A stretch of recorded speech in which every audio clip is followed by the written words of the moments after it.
Guys, magandang hapon sa inyong lahat. This is your guest, Mama Sagriciano, a fatal also matarder sa ngayong hapon na ito. Tignan natin ang sabihin sa inyo ng ating mga gabay. So this is a weekly gabay for the month of July 1 hanggang July 7 for the sign of. For the sign of Aquarius. Aquarius, welcome sa my channel. Ano kayang messages, advices, and spirit guides ang ating masasagot for today's video? Kano na kayang energy or kaganapan sa buhay ng mga Aquarius signs ang ating makakagilap. So guys, this reading is a general reading lamang din at makaka-resonate. Kunin lamang po ang makaka-relate sa inyo and comment down below kung kaninong energy ang ating nasagot. Because don't forget to like and subscribe my channel. And hit the notification bell for more videos update. Kasi maraming salamat po sa mga walang sawang pag-support sa aking channel. Lalo lang hindi nag-skip ng ads away pagpalaing kayo ng Diyos at may kapal. Siksik liglig na gumapaw ni biyayang manang balik sa inyo. So let's see guys, what is the messages, advice ng ating angel spirit for the sign of Aquarius. So let's see and watch this. Angel Spirit Guide, please give me information. Paano kayo sabihin sa inyo ng ating mga baraka? Angel Spirit, please give me information po. Okay, so this is something the two of Cups with a partnership. Meron dito pakikipag-ugnayan, pakikipag-usap, or maaaring meron dito unconditional love, pagmamahal na maaaring natatangi, no? And the Ace of Pentacles, something a big shot and big money coming in. May malaking perang darating, may malaking opportunities na paparating. Let's see what is additional messages. And represent the Empress card for a river. No, disconnect from the world. There's a new blessing coming in. May blessing talaga no, na darating para sa'yo. No, magkakaroon ka ng bagong eksena dito. No, some of you baka magbuntis or maaring may bagong trabaho. And there's an Knight of Wands, so slow and steady. Na manatili kang kalmado, wag kang agresibo. Na wag kang magmadali. No, and of course, guys, there's something, the Four of Wands, something celebration. No, may mga celebration na magaganap dito para sa'yo. No, may mga darating na mga celebration. Events, family gathering, homecoming. And there's an Four of Wands by Twin Flame Energy by 11-11. No, and of course, there is the Ace of Cups. No, new love. May bagong pag-ibig talaga. No, na darating sa'yo. No, maaaring kikiligin ka, maaaring meron ka ulit na bagong mamahalin. Maaaring ibabalik yung kilig ng person mo. No, yung pagmamahal nyo sa isa't isa. And there's a Two of Cups, represent with the Ten of Pentacles. So, magkakaroon ka ng long-term partner. No? Long-term investment, financial security. No, there's something abundance, no? A victory is yours. What is the Ace of Pentacles? There's the Lovers. Connected talaga ang love life at career mo. No, meron talagang kaugnayan ng love life at career mo. There's a new love and new blessing coming in. There's a Nine of Pentacles, a blossoming. Maaring lumakas ang yung finances. No? Some of you guys na meron talagang nagbubuntis talaga ngayon. Or merong yung person mo maaring buntis, no? And of course, there's a Knight of Swords with the success driven, no? Maaaring magtatagumpay ka, magsasucceed ka dito. You are dealing with the Sagittarius or a Taurus, of course, no? And because there's a Nine of Cups, so wish fulfillment. So may mga bagay na matutupad na. No, may mga bagay na maisa sa katuparan mo na, makakamit mo na. No, may celebration talaga magaganap dahil makakamtan mo at makakamit mo na naman yung mga bagay na ninanais mo. The Ace of Cups. Represent guys with the High Priestess. Maraming hidden agenda dito. Hidden enemies, no? Maraming misteryo sa likod nitong pag-ibig na to. Maging aware ka rin, no? What is the Ten of Pentacles? Represent with the Five of Pentacles in reverse. Maraming makaka-recover ka na for financial crisis or financial difficulties, no? And of course, there's a Justice card. The Justice will be served. Naman kung may justisya. Ano man yung mga bagay na karapat-dapat sa'yo, makakamtan mo na ito. No? And there's something the world. No, talagang babaguhin yung mundo mo. No, meron dito magta-travel, guys. No, meron talagang success na magaganap sa buhay nyo, no? Magsasucceed talaga kayo dito, guys. No, lalakas ang inyong finances. No, gaganda na ang inyong pagsasama, ang inyong relasyon, ang inyong negosyo, hanap buhay, trabaho. And there's a Ten of Cups, see, happiness, at the end of the time, magiging masaya at magiging maligaya ka na. No? Magiging mabilis ang takbo ng sitwasyon, kailangan mo lang matuto ka maging mahinahon. No? Kumalma ka. There's a Nine of Pentacles. So, see, pabilis ang eksena talaga. No? Magtutuloy-tuloy talaga about sa finances sa'yo. Ito yung para tinatawag na ano, no? Shower abundance. No? May pag-shower ng abundance dito. And there's a full card for a leap of faith. No? Kumbaga, kung naniniwala at nagtitiwala ka sa ginagawa mo sa nangyari sa'yo, maaaring makakamtan mo ano man yung mga bagay na gusto mo mangyari. Basta may passion, may pagmamahal, no? For the outcome, guys, there's a hyphen for a lesson learned. Basta matuto ka na sa ano man yung mga bagay na naranasan mo, especially sa finances, no? Iwasan mo na yung luho, no? Yung bisyo, yan man yung mga bagay na walang katuturan, iwasan mo na raw yan. And there's a Five of Cups, no? Some of you guys, no, meron talaga disappointment dito, no? May mga nanghihinayang nagsisisi sa mga nangyari din sa nakaraan, no? May mga napagdaanan ka ditong natuto ka na, no? And of course, there's a Five of Wands, no? Merong mga nagbigay komplikasyon. Meron talagang kumalaban at maaaring lumaban sa eksena mo, but definitely magiging matagumpay ka dito. No, there's a Six of Swords with the transition. Unti-unti ka nitong babaguhin. Na makakawala ka rin dito. No, sa mga pinagdadaanan mo na to. And there's a Chariot, an action and movement. Na magkakaroon ng changes sa development na. No, ibang-iba ka na sa dating ikaw. Matatapos na talaga dahil natuto ka eh, no? At tinignan mo yung sarili mo, look at the bigger picture. Tinignan mo yung sarili mo na mababago yung landasin mo, na mababago yung sitwasyon mo, na mababago na yung kalagayan mo. No? Let's see what is additional messages tayo. With an angel's prayer pagdating sa finances and career, love life at kalusugan. Let's watch this. Okay. Finances and career represent what? So there's Knight of Wands. No, konting tiyaga lang. No, kailangan magtiyaga ka sa lahat ng ginagawa mo. No? Kailangan na, kumbaga, pagmasdan mo, tignan mo yung mga bagay na mahalaga na pagdating sa pagkakaperahan mo. Napakalapit mo na para magtagumpay. Ngayon pa ba susuko, diba? And there's a Page of Pentacles. Invest wisely. Na maging mas mautak ka ngayon. No? Lahat ng bagay na gusto mo, makakamtan mo, makakamit mo yan.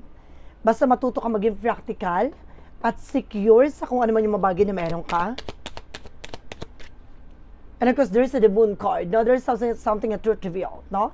Lahat ng mga bagay, sikreto sa paligid mo, lalo-lalo na pag-uusapin sa pera, sa financial resource of income, maaring lalago na to. There's a dream coming true. Matutupad mo na.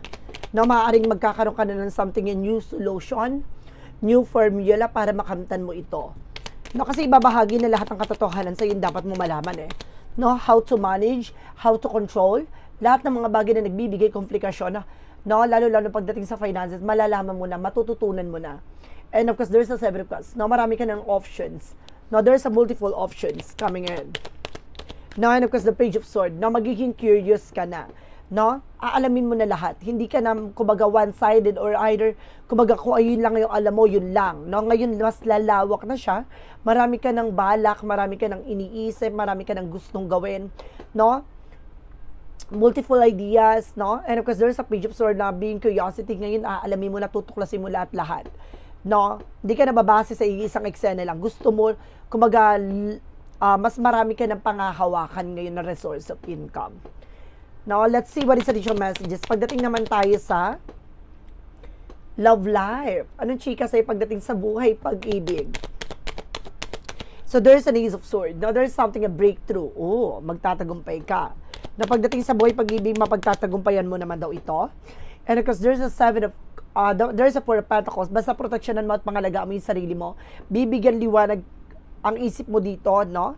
And of course, basta pangalagaan, proteksyonan mo yung sarili mo, no? I told you with the Seven of Wands, no? Protection. Kailangan mo proteksyonan at pangalagaan kung ano man yung bagay na meron ka. There's a Devil card. No, meron ako na sense dito, maaaring gayumahin yung person mo or maaaring ikaw, no? Dalawang clarification dito, hindi ka makatulog, balisa ka, or either your person, no? Maaring yung person mo balisa, hindi mapakali, maaring ginagayuma na pala, hindi mo alam. Or either you, na baka ikaw, no, ginagayuma ka, hindi mo napapansin. no? Kaya pala bugnutin, iba na yung atake mo sa person mo, no? Kaya pala mainit ang ulo mo lagi sa kanya, na maaaring meron palang dulot yun, maaaring parehas pala kayong ginagayuma para magkasira, no? And there's a need of something moving forward, but makaka-move on na rin kayo. No, at makakaalis na rin kayo dyan sa situation. And there's a Hermit card, spiritual awakening or spiritual enlightenment, naliliwanagan ka about sa spirituality. No, kumbaga mapagtatagpi-tagpi mo lahat ng eksena. So, kaya pala may protection dito. No, pangalagaan mo, proteksyonan mo, ano man yung mga bagay na meron ka. Relasyon, love life, career, and health. Pagdating sa kalusugan mo, there's a Queen of Wands, no confident. Basta alam mo sa sarili mo yung ginagawa mo. And of course, the Queen of Cups, emotional healing. Basta maging kalmado ka. Huwag kang magpapahalata, no? And of course, there's something that's outcome with an ending in the beginning, no? Matatapos na.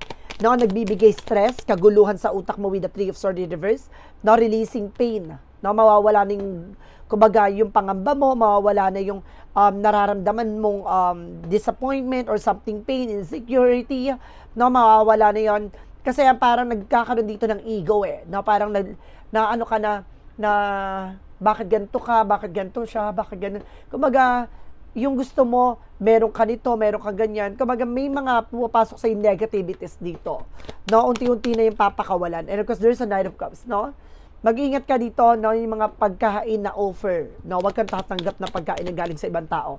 So, there's a Page of Cups. No, talagang mayroong gayumay. May nasense ako dito na gagayumakin, parang yung magiging yung person mo, it's either you or your person, no? Maaring maging lutang or balisa. Sabi ko na nga ba no? Ang laki ng inggit nito sa inyong relasyon, no? Kaya lagi kayo nagtatalo ng person mo Lagi kayong hindi magkasundo, no? So guys, let's see what is additional messages with the magical fairy messages. Advices are because pick a card, yes or no. So guys, papaliwanag ko lang ang pick a card, yes or no kung bago ka sa reading ko.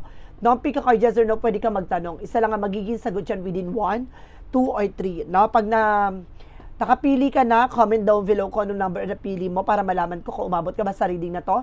Then of course, malalaman mo ang magiging sagot sa tanong mo, no, sa dulo ng reading na to. So let's see and watch this. Okay, what is the magical fairy messages represent what? Oh my goodness. Okay.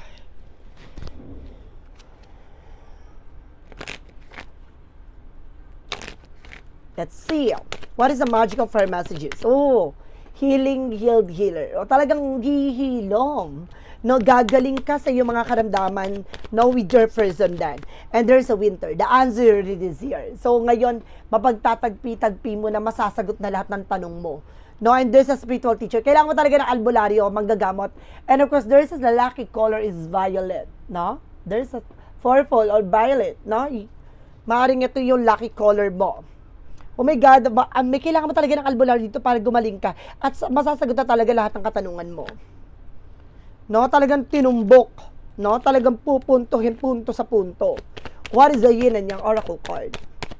And of course, there's a reflection. So see, some of you guys na may salamin kayo sa bahay na maaari nagre-reflect sa inyong higaan, no? Iwasan nyo pong maglagay ng salamin na nakatapat sa higaan, na kung ito ay nakikita nyo ang image nyo, or yung dalawa kayo na person mo nakikita nyo doon, even salamin, no, salamin, TV, ano man yung nagre-reflect sa inyo, kailangan yung alisin. Kasi, kumbaga mag-create ng open portal for third party, no? And because they're higher self. So, activation, ina-activate about sa spirituality dito na malalaman mo lahat ng bagay sa buhay mo, no? Na may kaugnayan about sa spiritual, no? And of course, there's a harvest moment. Makakamtan mo na, no? Ano man yung mga bagay na gusto mong makamit, makuha, no? Mata mo. What is the synchronicity that represent what? Represent guys with the speaking truth. Ilalantad at ilalakad sa'yo ng ating mga gabay ang katotohanan. Maaaring sa panaginip mo. And there's a beauty. No? Magiging maganda ang sitwasyon, kalagayan, buhay mo. No? And of course, there's something a resilience. So, kailangan mo magtiyaga.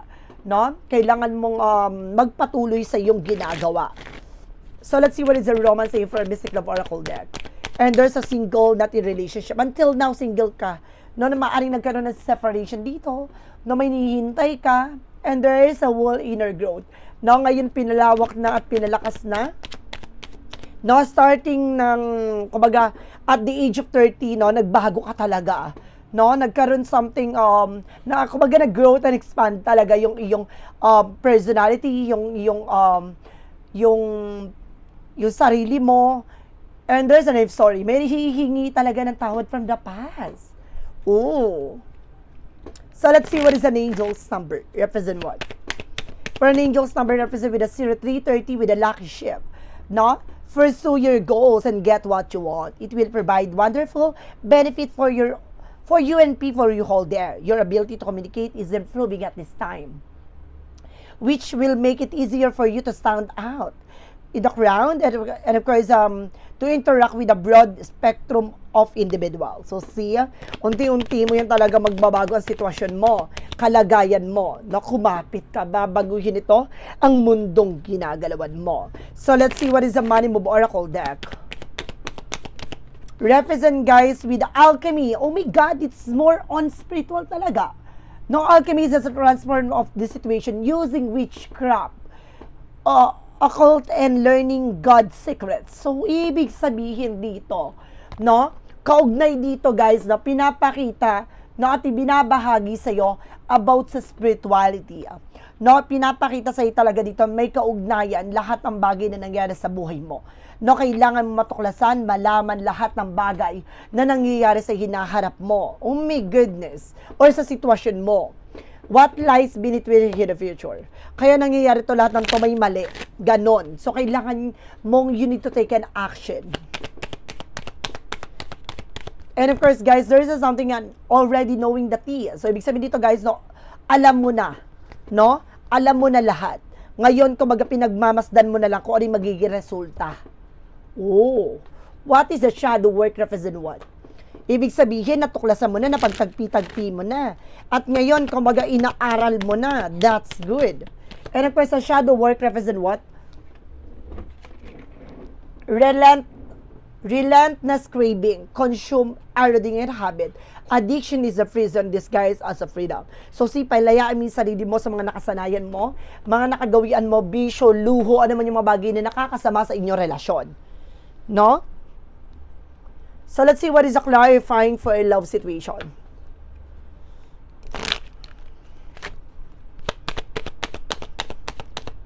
And this is something, a legacy revert. Ooh. Honor history remain to restore and breathe life into forgotten tales. No? Ano man yung mga bagay na nangyari, no? Kumbaga, binabahagi sa ito, pinapakita sa iyo na manatili ka at parang binabalik, no? Yung pinanggalingan or nangyari sa iyo na hindi mo makakalimutan. No? Ang pagmamahal na mamutangin na parang hanggang ngayon may kinakapitan ka pa. Oh, let's see what is a clarifying for a life situation. So, imbis na kumakapit ka pa hanggang ngayon, ha? Sa pagmamahal at relasyong sinira ng isang gayuma. What is the clarifying? There's an inner vision. See? Alam nyo guys, no? Ang galing. Talagang pinabahagi na may kinalaman at about sa spiritual lahat na nangyayari sa buhay mo. Higher self, spiritual teacher, healing healed. No, there's an alchemy with something, a witchcraft, using witchcraft. At the same time, this is an inner voice. No, or inner visions. No? No, talagang binabahagi sa iyo na malaking parte ng buhay mo, no, na may kinalaman sa spiritual. No, dahil nakapagbukas ka ng portal, no, na nagki-create ng negative, and of course, na-attract mo yung mga negative elements. Oh my God, may mali kang nagawa. And there's an embrace the unknown. Venture into the mystery with an open heart, welcoming the lesson hidden in uncertainty. Ibig sabihin nito, na talagang makakamtan mo, malalaman mo, lahat ng bagay na hindi mo pa lubos na nauunawaan. Ngayon, ang misteryo sa likod dito, unti-unti nang bubuksan galing sa puso mo, lahat ng nararanasan mo ngayon. Kumbaga, dati kasi parang in denial ka. Ayaw mong tanggapin, ayaw mong, alalahanin or alamin lahat. Ngayon, unti-unti nang ipinamumuka sa harap mo, ito na yung nangyayari. You need to take an action kasi kakainin ka nito hanggang sa dulo. No? Kahit na sa mga susunod na relasyon mo, ganun at ganun pa rin magiging eksena. You know why? Kasi meron dito guys, unfinished business na nangyayari about sa spiritual. So, you need na para maputol to, kailangan mong basaging anumang uri ng gayuma o sumpa na nababalot sa buhay mo. O, di ba? So, let's see what is the path of the light. Represent what?